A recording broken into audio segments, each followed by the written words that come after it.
Putin tak hadir dalam KTT BRICS, Pak Jokowi ambil kendali penuh di KTT BRICS, delegasi BRICS terpukau.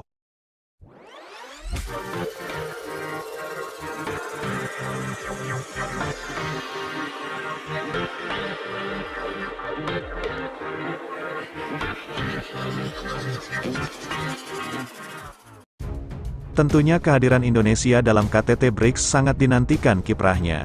Sebagaimana yang telah kita ketahui, bahwa sebelumnya Indonesia telah sukses memegang teguh presidensi KTT G20. Selain itu keketuaan RI di ASEAN seolah membuat taji Indonesia semakin terpandang di kancah internasional, dengan gebrakan-gebrakan baru yang diusung langsung oleh Presiden Joko Widodo tentunya, membuat delegasi BRICS terpukau, apalagi sebelumnya BRICS seolah memperkuat program dedolarisasi yang diusung oleh Presiden Jokowi dan ASEAN, tanpa disangka BRICS mengikuti langkah yang ditempuh oleh Presiden Jokowi, bahkan mereka seolah tak sabar untuk memulai petualangan baru dengan Indonesia. Pretoria mendapat kartu bebas penjara, kata analis politik. Ia menanggapi pengumuman bahwa Presiden Rusia Vladimir Putin tidak akan menghadiri pertemuan puncak kelompok negara berkembang BRICS di Afrika Selatan pada Agustus ini. Dalam KTT di Johannesburg, Menteri Luar Negeri Sergei Lavrov akan mewakili Rusia, bersama para pemimpin dari Brazil, India, China, dan Afrika Selatan. Demikian pernyataan dari kantor kepresidenan. Kalau Putin hadir, Afrika Selatan sebagai tuan rumah KTT akan menghadapi dilema. Secara teoritis, sebagai anggota Mahkamah Kriminal Internasional, negara itu harus menangkap Putin atas dugaan kejahatan perang. Menurut pakar ekonomi politik Ronak Dolpaldas, ketidakhadiran Putin memungkinkan pemerintahan Presiden Ramaphosa untuk mempertahankan sikap sebagai pemerintah yang menghormati supremasi hukum. Analis kebijakan luar negeri Sanusya Naidu mengatakan, asumsinya adalah bahwa Rusia adalah mitra BRICS yang sangat kuat. Menurut saya itu kini menjadi bagian dari narasi yang berusaha untuk mencoba dan menciptakan semacam dugaan bahwa BRICS melemah, namun BRICS terus akan maju. Wacana tentang ekspansi keanggotaan koalisi ekonomi BRICS telah bergulir selama beberapa bulan terakhir. Beberapa negara pun sudah secara terbuka menyatakan keinginan bergabung dengan BRICS. Indonesia menjadi salah satu negara yang kerap disebut berminat masuk menjadi bagian dari koalisi tersebut. Kendati demikian, hingga saat ini, Indonesia belum secara terbuka menjelaskan sikapnya tentang kemungkinan bergabung dengan BRICS. Indonesia mengklaim semua itu akan disampaikan pada waktunya.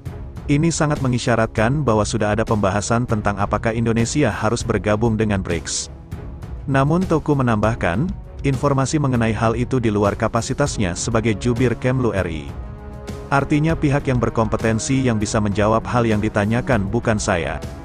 Di sisi lain, untuk bergabung di satu organisasi ada proses yang perlu dilalui. Ketika ditanya siapa yang berkompetensi menjawab pertanyaan tentang kemungkinan Indonesia bergabung dengan BRICS. Sementara itu beberapa negara telah secara resmi mengajukan permohonan keanggotaan BRICS. Di kawasan Asia terdapat Bangladesh yang mengambil langkah tersebut. Di sela-sela kabar tersebut, Duta Besar Rusia untuk Mesir Georgi Borisenko mengklaim, Kairo pun sudah resmi mengajukan permohonan keanggotaan BRICS. Mesir mengajukan permohonan bergabung dengan BRICS karena salah satu inisiatif yang sedang dijalankan oleh BRICS saat ini, yaitu penggunaan mata uang alternatif dalam perdagangan. Baik itu mata uang nasional atau pembentukan mata uang bersama. Mesir sangat tertarik dengan hal ini, ucapnya pada tanggal 15 Juni tahun 2023 lalu.